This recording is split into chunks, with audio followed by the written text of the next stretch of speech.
चलो बच्चों, 10 क्लास का ऑप्टिक्स लाइट चैप्टर का पहला वीडियो मैं बनाया था, जिसमें हम लोगों ने सीखा था स्फेरिकल मिरर के बारे में। ये स्फेरिकल मिरर क्या है, उसके टाइप्स क्या है, साथ ही उससे related term like that principal axis क्या है, पोल क्या है, फोकस क्या है, फोकल लेंथ क्या है, रेडियस ऑफ कर्वेचर क्या है, सेंटर ऑफ कर्वेचर क्या है, एपर्चर क्या है, उसको हमने स्टडी किया। अब हम क्या है ना, उसके द्वारा इमेज फॉर्मेशन पढ़ेंगे। तो इमेज फॉर्मेशन का रूल होता है, तो रूल्स आप जानोगे तो इजीली आप इमेज को बना सकते हो। डिफरेंट पोजीशन पर ऑब्जेक्ट रहेगा तो उसका इमेज आप उससे 2 रे निकालेगे एक ही पॉइंट से, और उसका इमेज आप इजीली बना सकते हो। तो चलो, पहला नियम क्या है इमेज फॉर्मेशन के लिए, पहला रूल क्या है। अब हम लोग पढ़े लाइट चैप्टर का image formation by spherical mirror. तो इस साइड में, लेफ्ट साइड में है कनकेव मिरर और राइट साइड में है कन्वेक्स मिरर। तो चलो, यहाँ पर ये जो P से जो जाता हुआ लाइन है, इसको कहते हैं प्रिंसिपल एक्सिस। प्रिंसिपल एक्सिस है, ये पोल से पास करता है, central points of the mirror से पास करता है, उस लाइन को कहते हैं प्रिंसिपल एक्सिस। अब प्रिंसिपल एक्सिस के पैरेलल एक रे जा रहा है, देखिए ऐसे गया, मान लो इसको AB है, प्रिंसिपल एक्सिस के पैरेलल एक इंसिडेंट रे है। आफ्टर रिफ्लेक्शन ये चला गया इधर, डाइवर्ज हो गया, ऐसा लग रहा है ये फोकस से जाता हुआ प्रतीत होगा, अपीयर्स होगा। यहाँ पर क्या है ना, after reflection it passes through the point on the principal axis. Principal axis के एक पॉइंट से पास करते हुए, यानी फोकस से पास करते हुए जाएगा।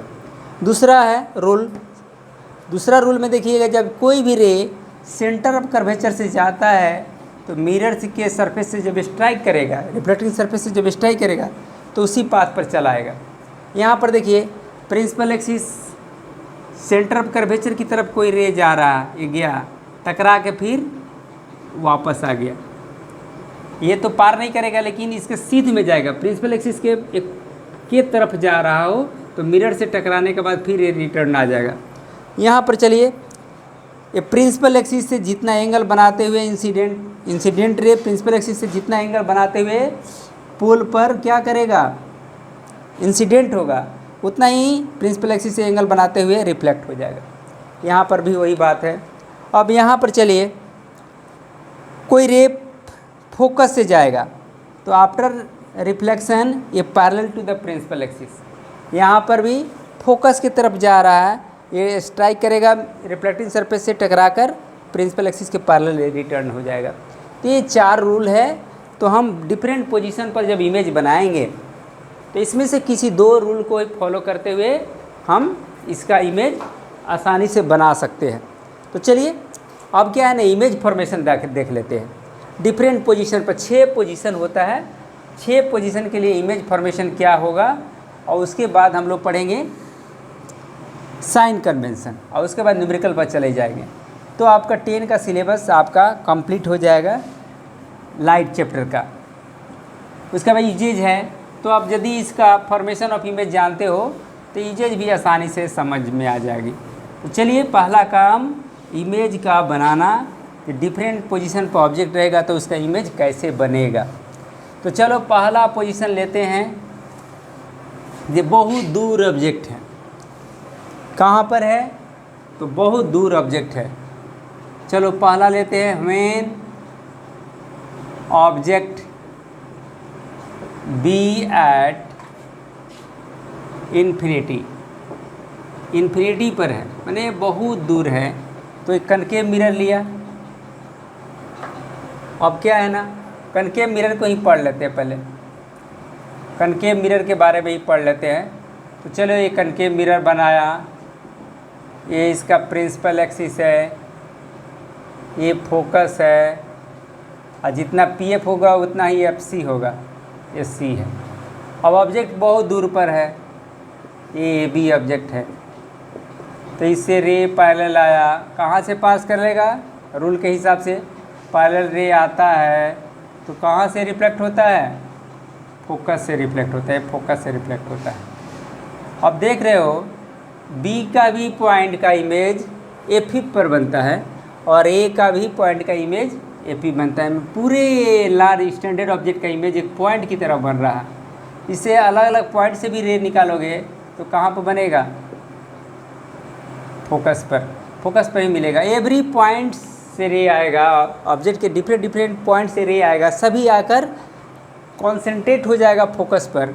तो कहने का मतलब जो पूरे ए बी का इमेज एक पॉइंट की तरह बनेगा, एक पॉइंट की तरह बनेगा।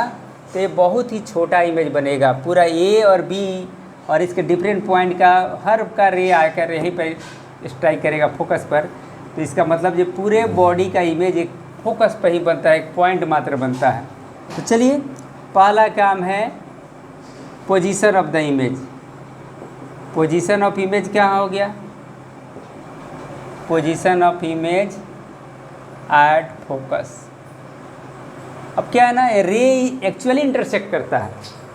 ये रिफ्लेक्टेड रे एक्चुअली इंटरसेक्ट करने के बाद इमेज बन रहा है, तो ये रियल इमेज हुआ। अब नेचर ऑफ द इमेज, तो ये भी मान लीजिए जितने फ्रंट साइड में सामने में इमेज बनता है वो क्या होता है? रियल इमेज होता है, क्योंकि एक्चुअल में इंटरसेक्शन ऑफ रिफ्लेक्टेड लाइट होता है। जितने रिफ्लेक्टेड लाइट आया सब आकर कहाँ पर इंटरसेक्ट किया, कहाँ पर एक दूसरे को काटता है? फोकस पर। तो एक्चुअल इंटरसेक्शन से इमेज बन रहा है, इसलिए इसको कहेंगे रियल इमेज। क्या कहेंगे? Real image. और इसके साथ ही इन्वर्टेड इमेज होता है। जितने सामने में इमेज बनता है इन्वर्टेड इमेज होता है। आगे के फिगर में आप इन्वर्टेड इमेज कैसे बनेगा सामने में वो देख लेंगे। ये पहला कंडीशंस हो गया। अब साइज ऑफ द इमेज, 3 चीज़ बताना है। Size of image, size of image क्या हुआ?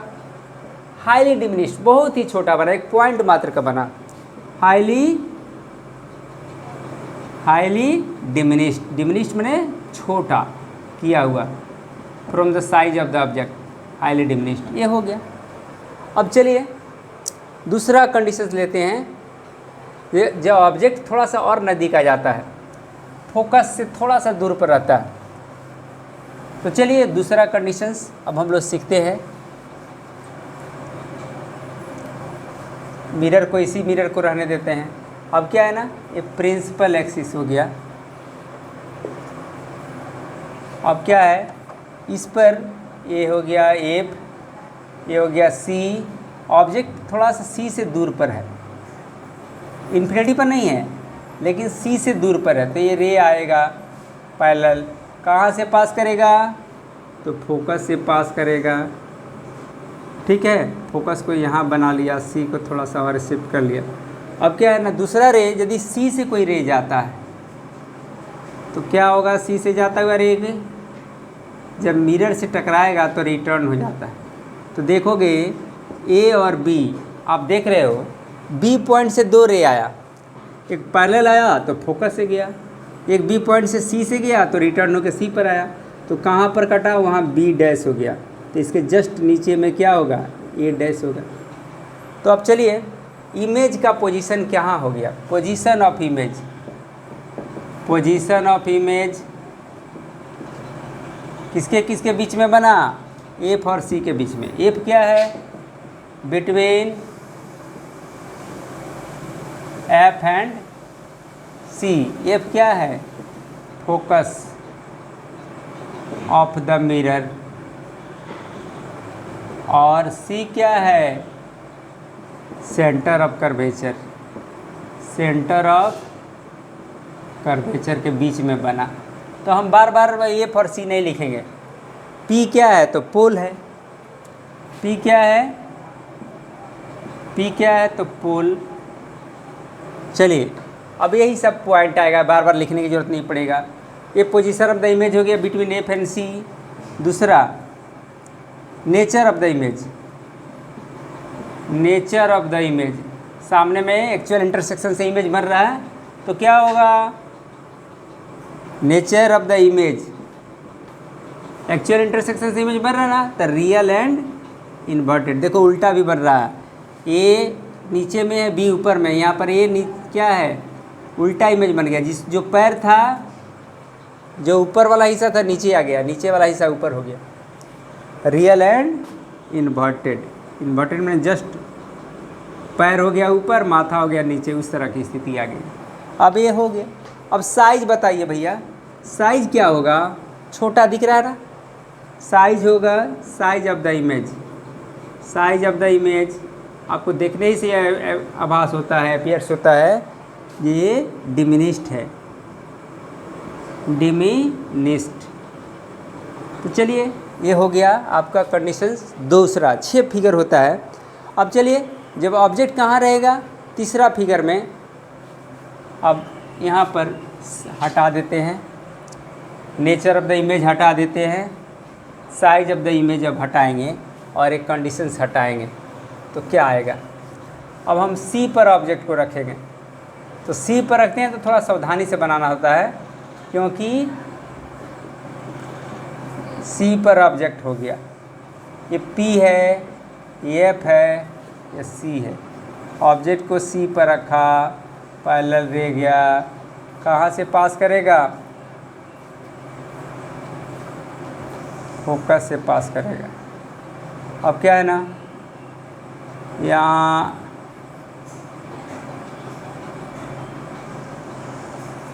ये पास किया और ये ऐसे हुआ, देखो सीधा रे यहाँ हाथ मुड़ जाता है। अब क्या है ना, ये सेंटर ऑफ कर्वेचर से पास करेगा, ये हुआ फोकस, इसके बीच में सेंटर ऑफ कर्वेचर होगा। सेंटर ऑफ कर्वेचर तो यही है। तो ऑब्जेक्ट को थोड़ा सा और नज़दीक रखते हैं। देखिए इसका फिगर, ये एफ है तो सी यहाँ पर होगा। तो ये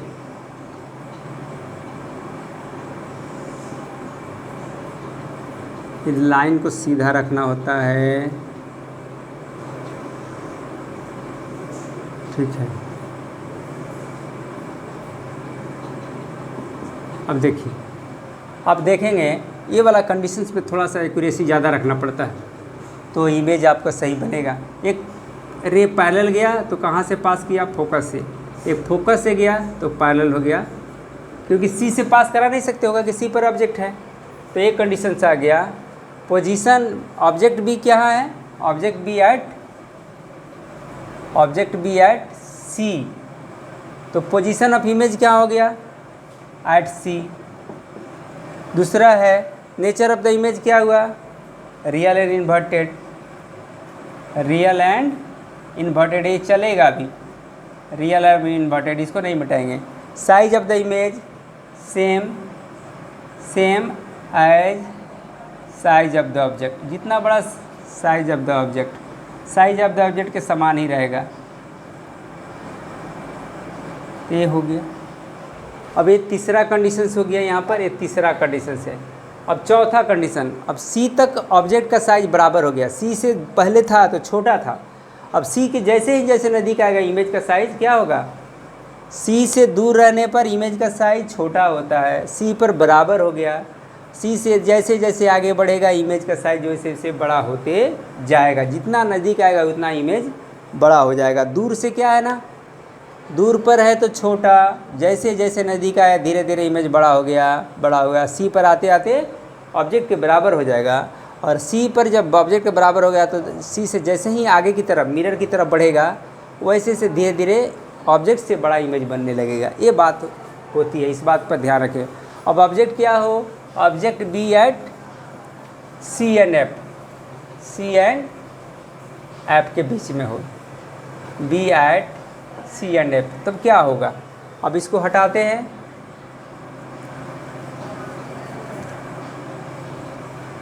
अब ये तीसरा नंबर फिगर, ये है एफ, ये है सी। अब यहाँ पर ऑब्जेक्ट हो गया, पैरेलल गया, फोकस से पास किया। अब क्या है ना, सेंटर ऑफ कर्वेचर से जाएगा, सेंटर ऑफ कर्वेचर से रे जाएगा, ऐसे ऐसे जाएगा तो टकराएगा,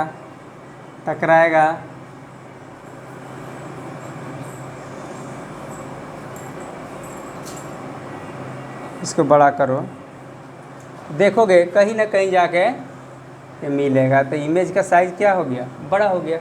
अब क्या है ना, सी के अलोंग जाता है, यहाँ ऑब्जेक्ट से सी के तरफ से गया, सी के जस्ट साइड से, तो टकरा के फिर आएगा, तो आगे बढ़ा ऐसे, फोकस से गया, पैरेलल गया तो फोकस से रिटर्न होगा और इस तरह से बनाएगा। अब दूसरा भी फिगर ले सकते हो, ये जितना एंगल से जाएगा उतना ही एंगल से रिटर्न होगा।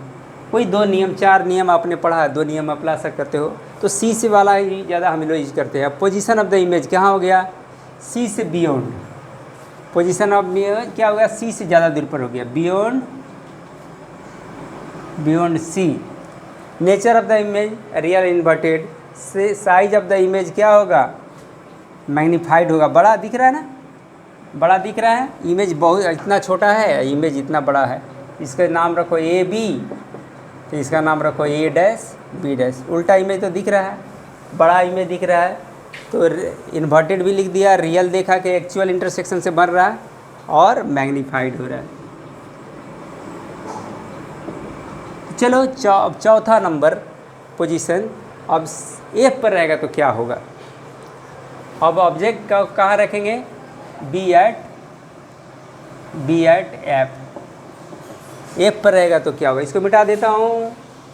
चलो जल्दी जल्दी इसको समझते हैं, बहुत जल्दी इसको कर लेते हैं। अब क्या है ना, ऑब्जेक्ट को रखना है कहाँ पर, फोकस पर रखना है, सी यहाँ पर है, तो क्या होगा, पैरेलल रे जाएगा तो कहाँ से टकराएगा, सी से, सी के लॉन्ग से जाएगा रे ऑब्जेक्ट से, तो टकरा के फिर सी से आएगा, तो देखोगे कहीं नहीं मिलेगा, कहीं नहीं मिलेगा। यानी कहने का मतलब जी एक ही पॉइंट का इमेज, ये बी का एक पॉइंट से जाकर 2 रे जब जाता है तो इन्फिनाइट पर इसको समझते हैं जो इन्फिनाइट पर मिल रहा है, और ये इतना रिजॉल्व होके, इतना मैग्नीफाइड होके एक पॉइंट का इमेज बनेगा। ये लाइन यानी बी डैश है, न कि पूरा ए बी है। और इस तरह से देखोगे ए बी का इमेज सिर्फ बी डैश का इमेज इतना बड़ा बना, तो पूरे ऑब्जेक्ट का इमेज क्या होगा, बहुत बड़ा होगा। इसको एक्चुअल रिप्रेजेंट करना बड़ा मुश्किल होता है, सिर्फ हम बी पॉइंट का इमेज बनाते हैं और दिखाते हैं जो इसका रिजॉल्व होकर दोनों पॉइंट इतना रिजॉल्व होकर दोनों जब मिलता है तो बी का इतना साइज में बी डैश बनाता है। तो इस तरह से पूरे ऑब्जेक्ट का जब इमेज, एक छोटा सा पॉइंट का इमेज इतना बड़ा बना तो पूरे ऑब्जेक्ट का इमेज कितना गुना बड़ा बनेगा, तो इससे ये अपीयर्स होता है। तो चलो बहुत बड़ा इमेज बनेगा। अब सामने में बन रहा तो रियल इन्वर्टेड तो होगा ही, और कहाँ बनेगा, position of image at infinity हो गया, और size of the image highly magnified, ये क्या हो गया, हाईली मैग्नीफाइड, मैग्नीफाइड तो था ही, हाईली मैग्नीफाइड हो गया। अब question number,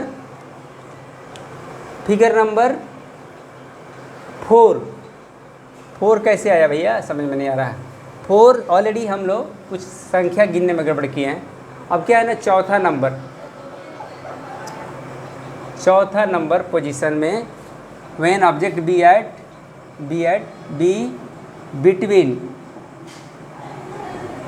between P and F, pole और फोकस के बीच में हो।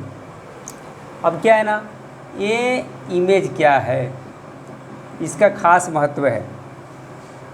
चलिए अब क्या है ना, P F S C, object को यहाँ रख दिया तो पैरेलल रे आएगा तो कहाँ से पास करेगा, फोकस से, एक सेंटर ऑफ कर्वेचर से कोई इधर से रे गया सेंटर के लॉन्ग से, ये ऐसे मान लेते इसको, टकरा कर फिर आएगा, तो ये डाइवर्ज होता हुआ रे है, आगे की तरफ मिलेगा नहीं, क्योंकि आगे में छितराते हुए डाइवर्ज होता हुआ फैलता हुआ है, तो पीछे में ऐसा आभास होगा, ऐसा अपीयर्स होगा कि पीछे में मिल रहा, तो इमेज इसका यहाँ पर बनेगा ए डैश बी डैश। अब इसमें देखो एक्चुअल रे मिरर से पीछे जाता नहीं है, टकरा कर इधर आता है, लेकिन यदि हम आँख यहाँ पर रखेंगे तो हमको लगेगा ये रे ऑब्जेक्ट दोनों कहाँ पर मिल रहा है, पीछे में मिल रहा है, तो पीछे में इमेज बनेगा। तो पोजीशन ऑफ द इमेज कहाँ होगा, behind the mirror, behind the mirror, mirror के पीछे बनेगा इमेज। अब नेचर ऑफ द इमेज है उल्टा हो गया, वर्चुअल एंड इरेक्ट, पीछे में बन रहा है तो एक्चुअल इंटरसेक्शन हो नहीं रहा है, इसको कहेंगे वर्चुअल। और सीधा इमेज बन रहा है, जैसा ऑब्जेक्ट था ए बी तो इमेज भी ए डी, जो नीचे वाला पैर नीचे है, ऊपर वाला माथा ऊपर है, तो ये वर्चुअल इरेक्ट हो गया एंड इरेक्ट। अब क्या है ना, अब इसका मैग्नीफाइड ही लिखिए, बड़ा बनता है।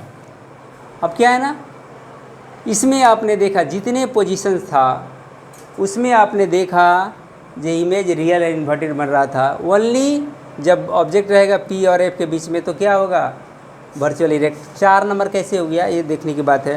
पहला था इन्फानाइट पर, चलो पहला ऑब्जेक्ट का पोजीशन क्या है, इन्फानाइट, वो नंबर हो गया 1। दूसरा बियॉन्ड सी, दूसरा नंबर। तीसरा सी पर। चौथा सी एंड एफ के बीच में हो, ठीक है, सी एंड एफ के बीच में हो। पांचवा एफ पर हो। और छठा, ये छठा नंबर पर क्वेश्चन होगा, छठा नंबर कंडीशंस हो गया। तो आपने देखा कि इमेज किस तरह से बनता है कनकेव मिरर में।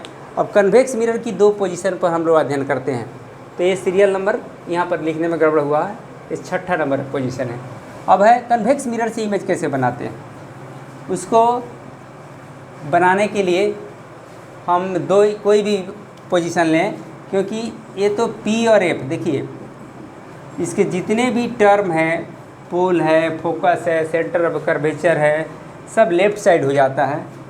राइट साइड में, लेफ़्ट साइड में कुछ भी नहीं रहता है। पी इधर आया, एफ इधर आया ना, पोल यहाँ पर हो गया, एफ यहाँ पर हो गया, सी यहाँ पर हो गया। तो ऑब्जेक्ट को तो सामने में रखेंगे तभी ना उसका इमेज बनेगा, पीछे में तो रखते नहीं हैं।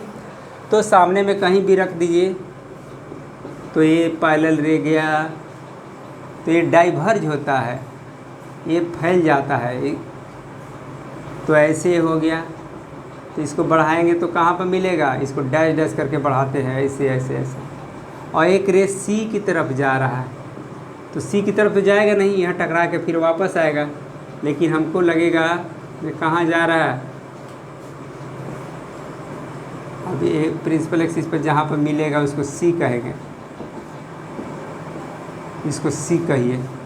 तो ऑलरेडी ऑब्जेक्ट का जो पोजीशन हो, कोई भी पोजीशन पर रखिए, इमेज क्या होगा, वर्चुअल इरेक्ट होगा और पी और एफ के बीच में होगा।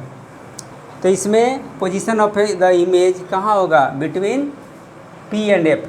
कोई भी पोजीशन रखिए, कितना नज़दीक रखिए, कितना दूर रखिए, हमेशा इमेज कहाँ बनेगा, बिटवीन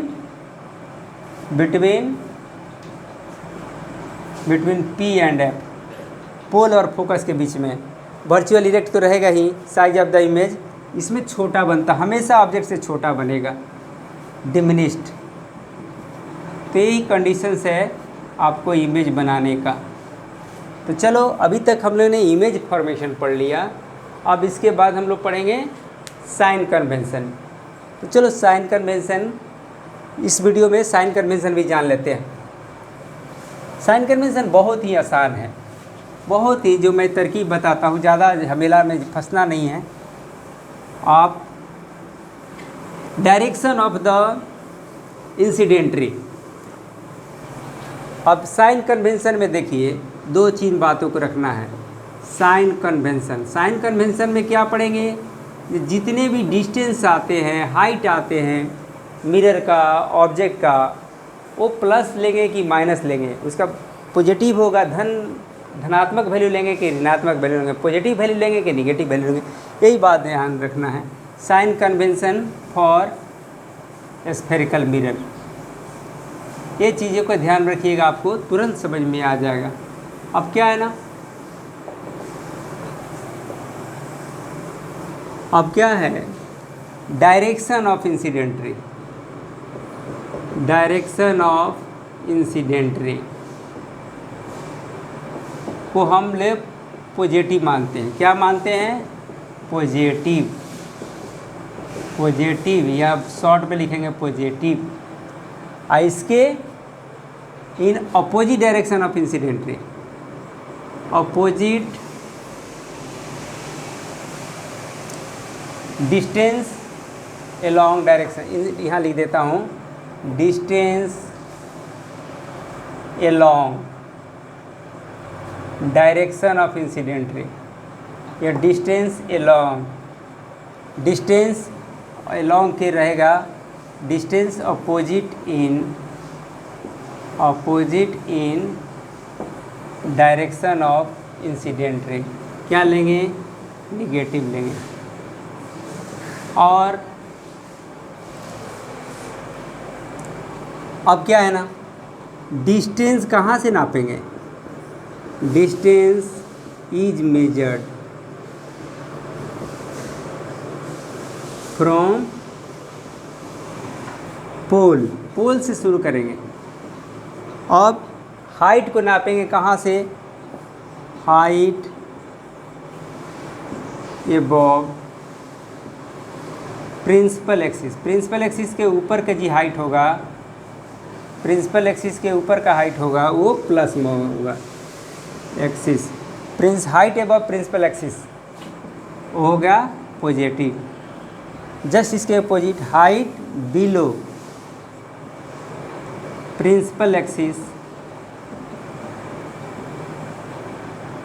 ये क्या लेंगे, निगेटिव। ये बातों को ध्यान रखिए। अब एक दो एग्जाम्पल से समझते हैं, बस इतना ही चीज़ आपको जानना है। Distance along direction of incident ray positive, distance opposite in direction of incident ray negative, distance is measured from pole, height above principal axis positive, height below principal axis negative. ये चार बात है। कितने बात हुआ, 1 2 3 4 5, 5 पॉइंट आप रखते हो, साइन कन्वेंशन आपकी पूरी हो जाती है। अब रटने के लिए तो आप रट सकते हो, समझने में आता है कि नहीं, समझ में आता है नहीं। जहाँ आप इसका वैल्यू पुट करते हो, न्यूमेरिकल बनाते हो, वहाँ क्या करते हो, गलत करते हो या सही, तो उसको समझाने के लिए मैं जस्ट आपको 2-4 मिनट का समय ले एक एग्जाम्पल के द्वारा समझाता हूँ।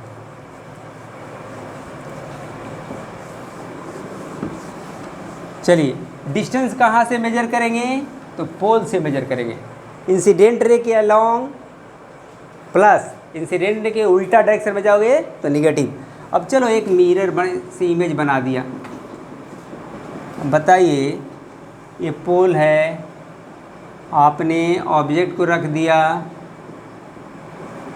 यहाँ पर सी से बियॉन्ड, और ये रे गया, ये सी से गया, टकराया, यहाँ इमेज बन गया, A dash B dash A B.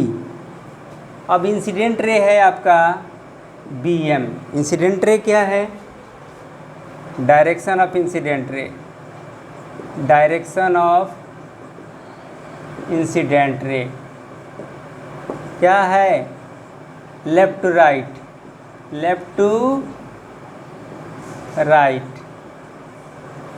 ये है लेफ्ट टू राइट। जहाँ भी डिस्टेंस रहेगा उसको क्या लेंगे, पॉजिटिव लेंगे।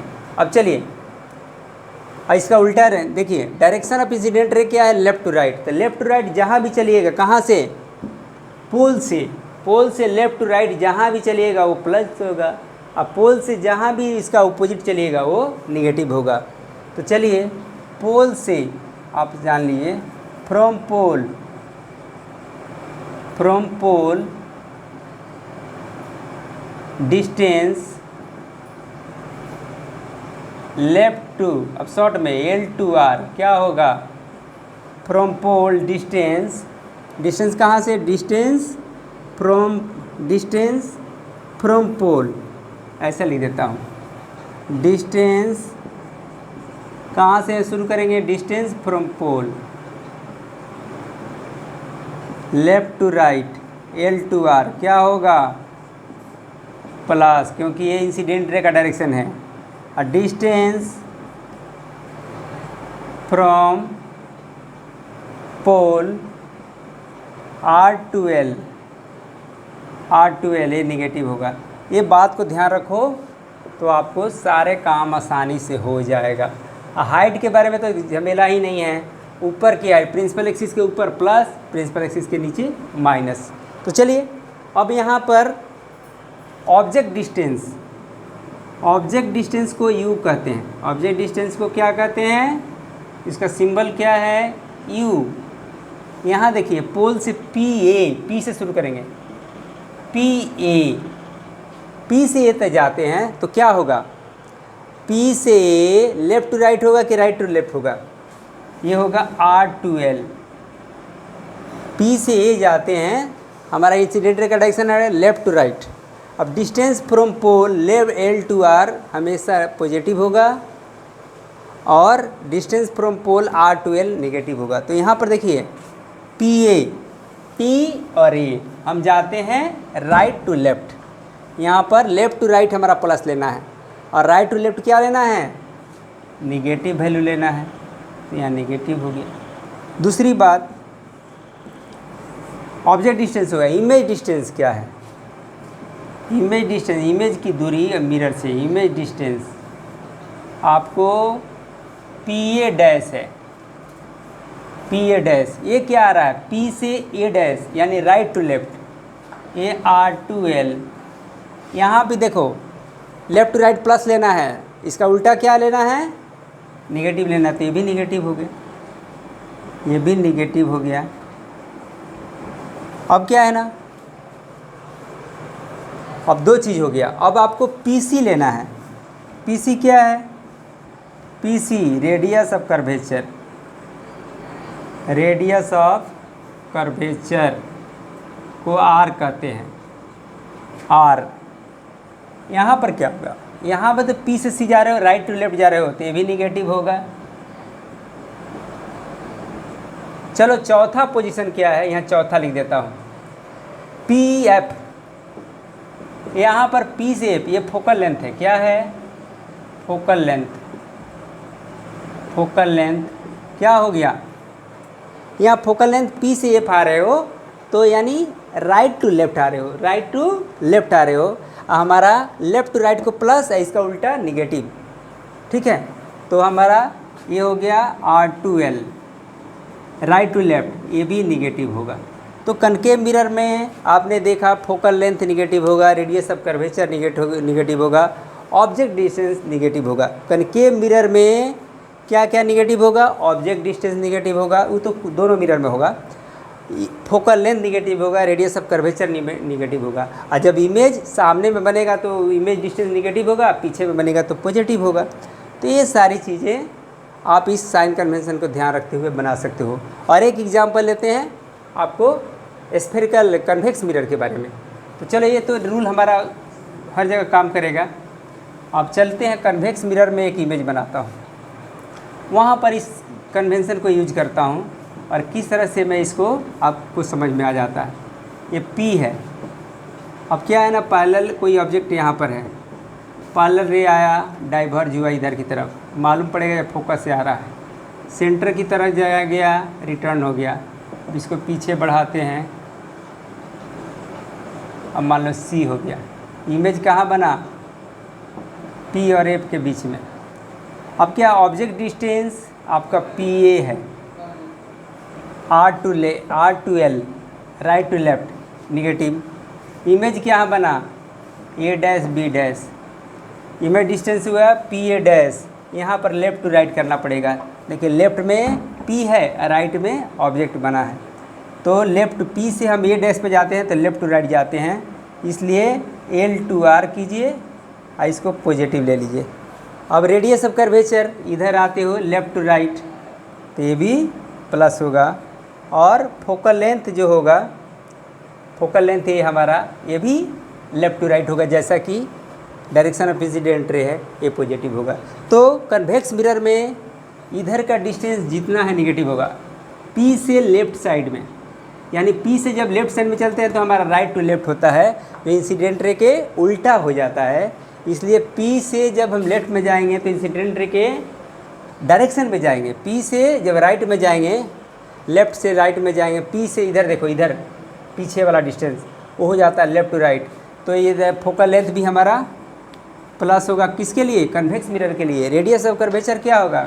पॉजिटिव होगा। और इस तरह से हम देखेंगे हमारा साइन कन्वेंशन, इस नियम को फॉलो करते हुए आप बढ़िया से समझ सकते हो। अब जब न्यूमेरिकल बनाओगे तो मिरर फार्मूला आएगा, मिरर फार्मूला आप यूज करोगे, डेरिवेशन तो आपको पढ़ना है 10, 11 क्लास, 12 क्लास में, लेकिन हम लोग अगला क्लास में भी देख लेंगे। 1/v + 1/u बराबर 1/uf, और m बराबर क्या होता है -v/u। v होता है ऑब्जेक्ट इमेज डिस्टेंस, u होता है ऑब्जेक्ट डिस्टेंस, f होता है फोकल लेंथ, और मैग्नीफिकेशन बताता है the size of the image is how much time the size of the object. Object की इमेज का साइज ऑब्जेक्ट के साइज के कितना गुना है, कितने फैक्टर के हिसाब से है, बड़ा है कि छोटा। यदि प्रॉपर फ्रैक्शन है जैसे 3/4, 2/5 तो छोटा बनेगा इमेज का साइज, लेकिन यदि ये m का वैल्यू आपको इम्प्रॉपर फ्रैक्शन आता है तो size of the image will be larger than size of the object. तो इस तरह से इस रूल को फॉलो करते हुए हम लोग न्यूमेरिकल बनाएंगे। नेक्स्ट क्लास में न्यूमेरिकल 2-4 को बनाएंगे, और इस साइन कन्वेंशन को पूरी तरह से, साइन कन्वेंशन आपके माइंड में है तो आप सारे न्यूमेरिकल बना सकते हो। Thank you, very nice. देखो बच्चे, ये मेरा जो प्रयास रहा आप लोगों को बढ़िया से समझाने का, ताकि आप किताब की भाषा से अलग बहुत आसानी से समझ पाओ। यदि ये मेरा वीडियो आपको पसंद आए तो सब्सक्राइब कीजिए, लाइक कीजिए, अपने शेयर में दोस्तों के बीच में शेयर कीजिए, ताकि न्यूज़ नया से नया अपडेट आपको मिलता रहे, और मैं आपको आपके मन के हिसाब से, आपके डिमांड के हिसाब से मैं आप मुझसे कांटेक्ट में रहो और मैं आपको नया से नया चीज़ दे पाऊँ। Thank you, very nice.